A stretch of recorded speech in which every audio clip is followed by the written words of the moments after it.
So you are ready to apply for your dream job, or maybe you're ready to apply for that perfect internship, but you have no idea where to start when it comes to building your resume. If this is you, you are in the right spot. As a Fortune 500 recruiter, I look at resumes every single day. And you guys, I have seen the good, the bad, and the very ugly when it comes to resumes. But today I'm going to share with you 5 tips that will help you in creating the perfect resume or improving your current resume. And I can guarantee you, if you follow these tips and wait to the end to download my special template, you will have a resume that is ready for submission by tonight. So let's hop right into these 5 tips.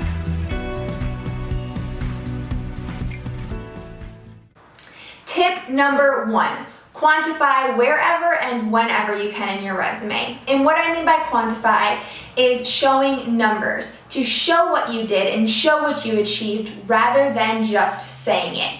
Add in percentages, dollar signs, and numbers whenever you can. Here is an example that I'm going to show you guys. So you can see here that this individual was a cashier at Company 2. And they calculated payroll for 20 employees every single week. They also trained 5 new cashiers. They answered on average 200 incoming calls per day as well.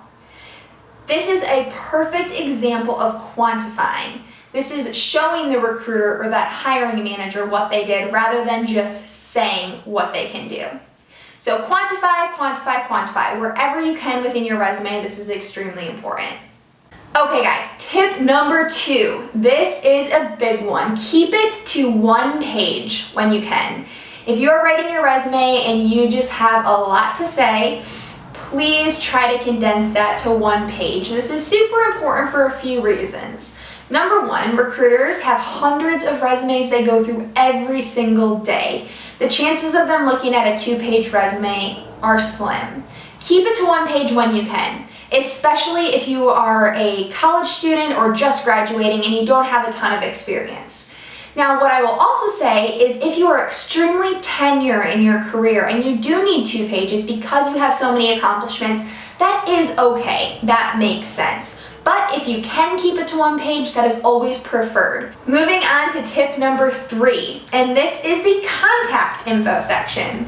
Now, I believe the contact info section is super important. You guys would not believe how many times I look at the contact info and someone is missing an email address or a phone number, and those are crucial. You guys have to have an email address or a phone number on your resume. How else will a recruiter get a hold of you? So make sure that you have a phone number. Make sure that you also have an email address, and I will say it is definitely preferred that you have a professional email address. For example, stay away from email addresses such as ilovemydog123@gmail.com or Christmas is my favorite holiday 2012. Stick to things such as firstname.lastname@gmail.com or just something very clean and professional. This will help not only the recruiter get a hold of you because they'll be able to visually see your name and be able to type that in, but on top of that, it just looks professional. So try to stick with that rule of thumb. Another thing is that you do not need to have your address on your resume. This is more of an old school mentality and something that has kind of faded out through the years. So personally, when I graduated college and when I was applying for roles, I did not have my address on my resume. Now, it is okay to put your city and state if you're concerned about a company needing to know what city or where your location is, but there's no need to put your address on your resume.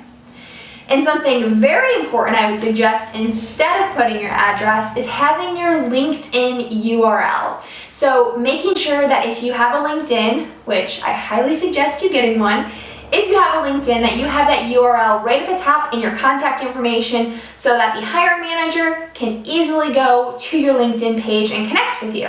Tip number 4, keeping your education at the top of your resume. Now, I'm sure you've heard different things when it comes to education on your resume. This might just be a personal thing that I really like seeing when I'm looking at resumes, but A lot of jobs these days do require some type of education, whether that is a high school degree, an associate's degree, a bachelor's, or a master's. Now, if this is a requirement for a role that you are applying to, I would just suggest having your education right at the top of your resume so that when it is being reviewed, nobody is hunting to find your education. Did he or did she complete their associates? Did they get their bachelor's degree? Did they complete high school? You don't want it to be a question. You don't want that to be a reason that someone passes you by. Clearly state, associate's degree in marketing from XYZ University. Have it at the top, just so that you can check that box off and that you don't have to worry that a recruiter missed that. So that is super important. I would just highly suggest having the education right up front and center. I will also say, when putting your education on your resume, and this is more of a tip for my college students or individuals looking for an internship, is to list your GPA.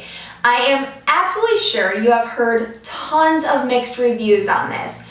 I remember hearing, if you have below a 3.0, don't put it on your resume.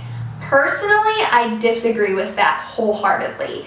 If you have below a 3.0, your GPA could be a 2.9, could be a 2.75, could be a 2.5. But if you don't put it, I won't know.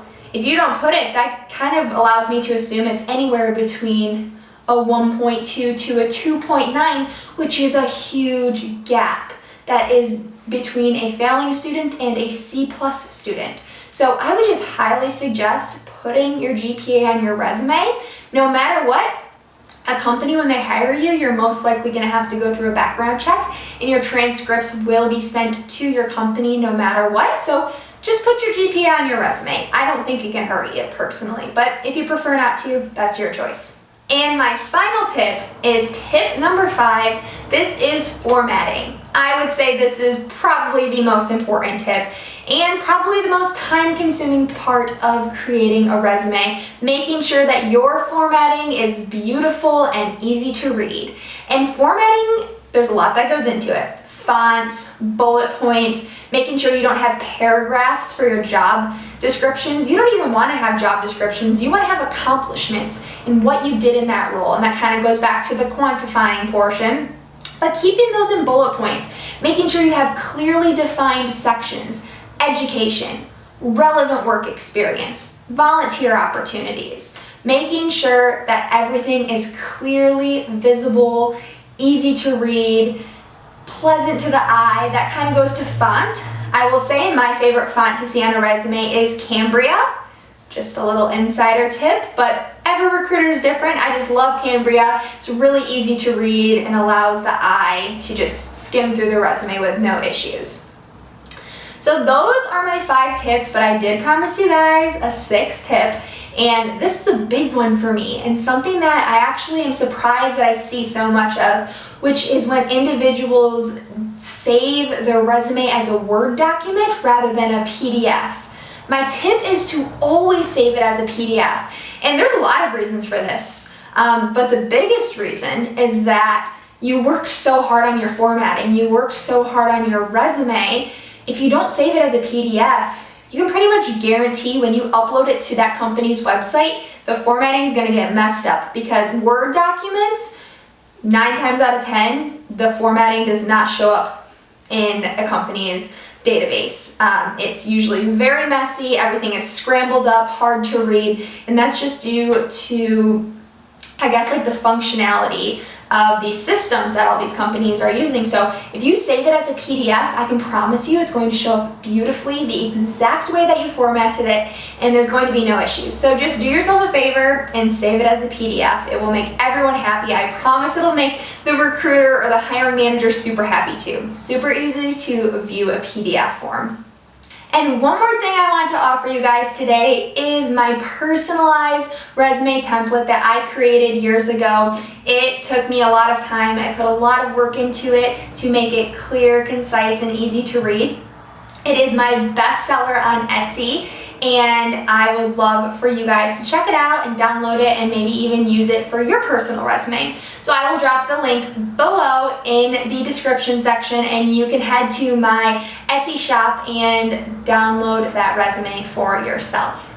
So again, you guys, I hope these 5 tips were super helpful. I hope that you are taking notes and working on your resumes right now and hopefully getting ready to submit those to your dream companies. If you have any questions at all, or you want to see something in a next video, or have more questions on resumes, drop that in the comments below. I will do my best to answer those either in the comments or in a future video. If you liked this video or you got anything from it, please give it a big thumbs up. Like, comment, subscribe, and I so look forward to seeing you guys next time.